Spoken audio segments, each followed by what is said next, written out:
Hello everyone, welcome to the another lecture of language of chemistry.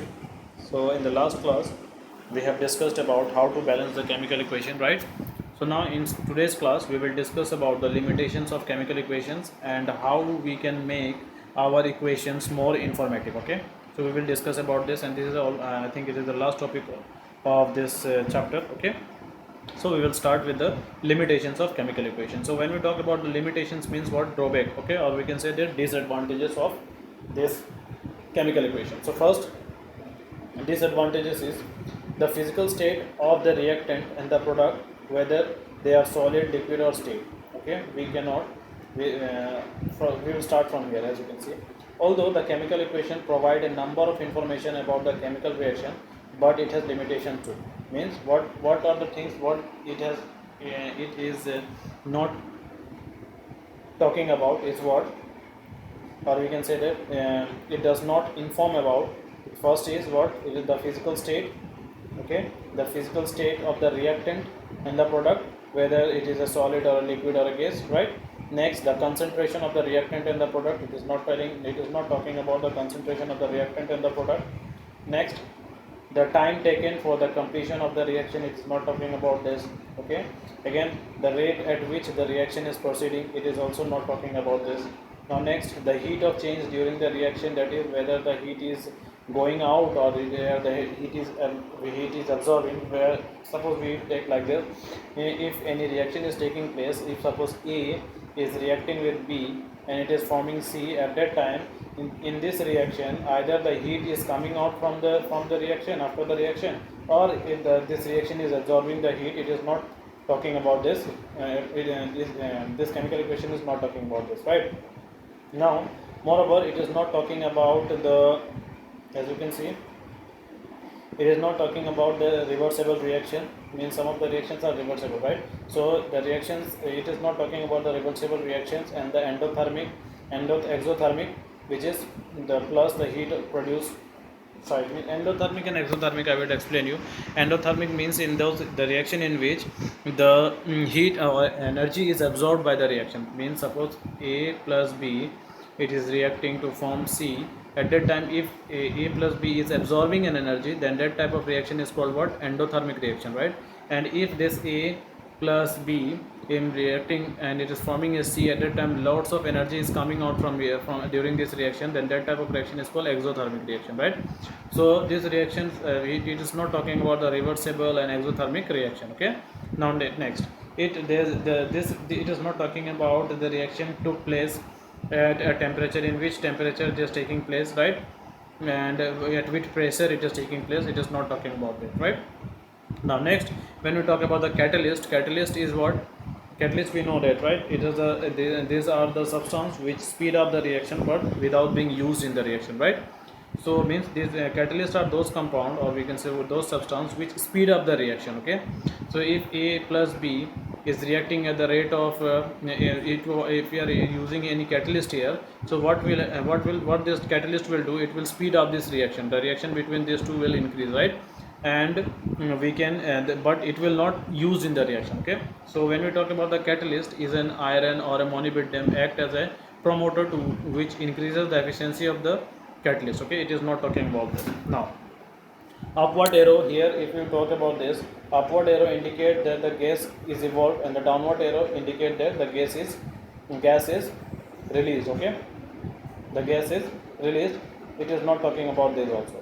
Now next, what we can say, that the conditions such as you can say temperature, pressure, catalyst, etc., which affect the reaction, it is not talking about that also, right? Now at last, what the nature of the reaction, whether it is reversible or irreversible, they were not talking about that also. So, right? So this was some of the drawbacks or limitations of the chemical equation which we have learned now, right? As you can see, this one we have learned, right? So here you can see nothing in these reactions, nothing is given, right? Whether the reaction is this one and this, if iron is solid or this HCl is liquid or gas, whether the heat is evolving out or heat is absorbing, they are not telling anything about this, right? So these are some of the limitations. So how can we make this in the, how can we what we can say, how we can mm, eradicate, or we can say how we can remove the drawback of this chemical equation. So we can remove the drawbacks of this chemical equation by making it more informative. If we are making it more informative, then at that time we can, whatever the limitations we have seen now here, whatever the limitations we have seen, that limitations will we can overcome that limitations, right? So what are the things which we can do? So we can, first of all, we can tell the states. Okay, we can tell the physical state of the reactant and the product, and can be indicated by putting S for solid, L for liquid, or G for gas, or AQ for aqueous. Okay, suppose A, if it is solid, so we can write S. Suppose it is reacting with B is, suppose if it is liquid, we can write L, and it is forming AB. If this AB is a gas, then you can write G, right?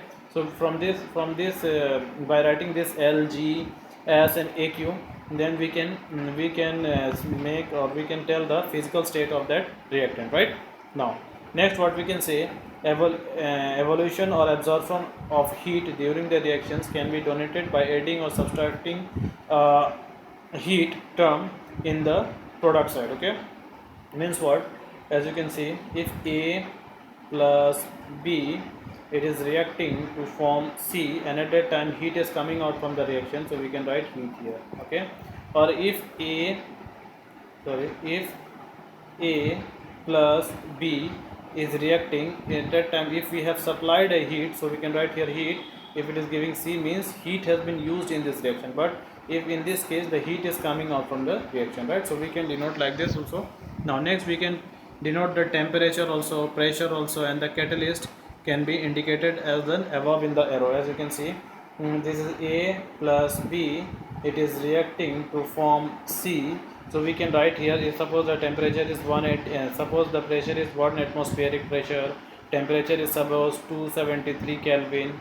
Okay, 273 Kelvin. Or if catalyst, if we have used suppose Fe as a catalyst, okay, or anything, if we are using a catalyst, we can write here, or in arrow below or above the arrow, right? So in this way also we can make our equations more informative. After that, we can write the concentration of the reactant by, suppose A plus, suppose A is reacting with B to form C, right? So what is the concentration? If the A is in greater concentration, if it, so you can write concentration C. If the B is dilute, so you can write here dilute, DIL for dilute, right? So in this way also we can make our equation more informative, right? So now one more thing, by the sign. This sign means the reaction is one-sided, right?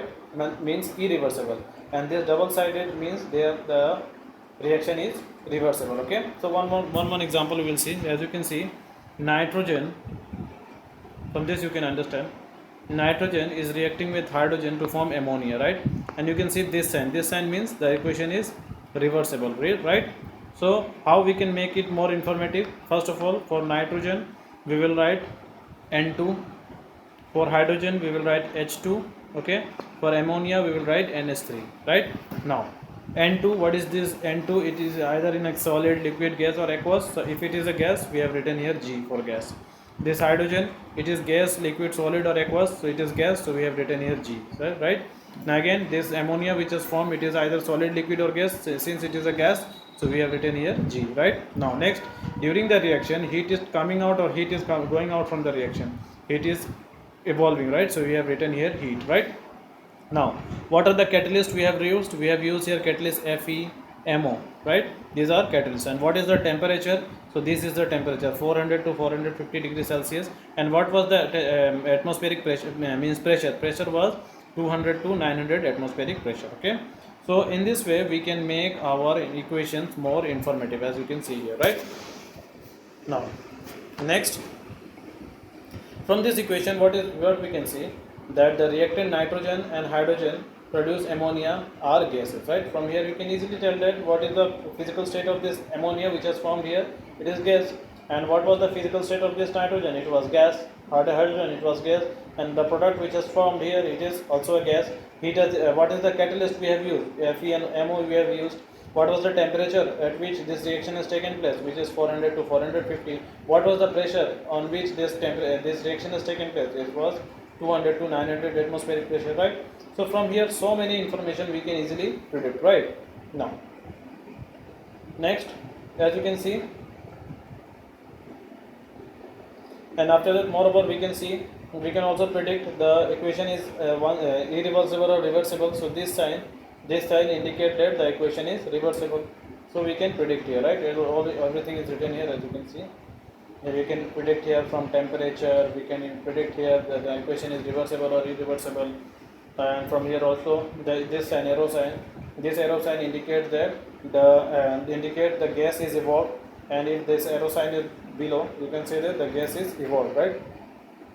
As you can see here, it is nothing, but you can see in this example you can see C plus O2 will give CO2, and like this sign is given, right? Means the gas has evolved during this reaction and heat is coming out from this reaction, right?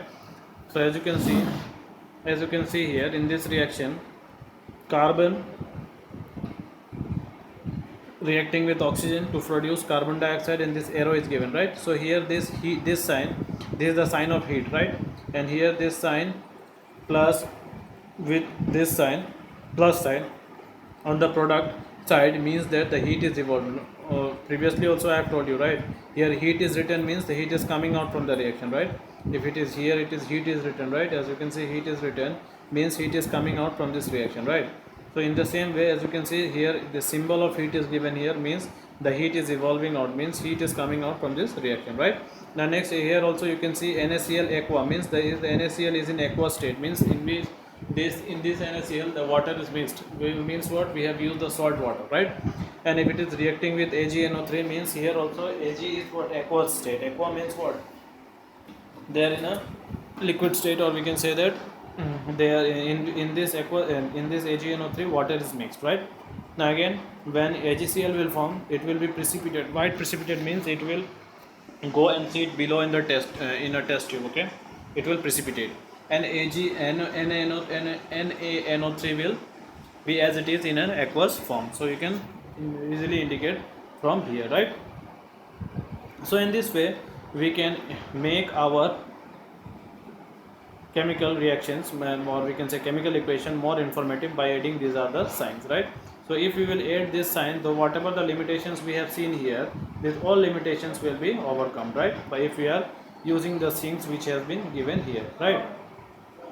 So this was all about your language of chemistry. I hope you have understood this, right?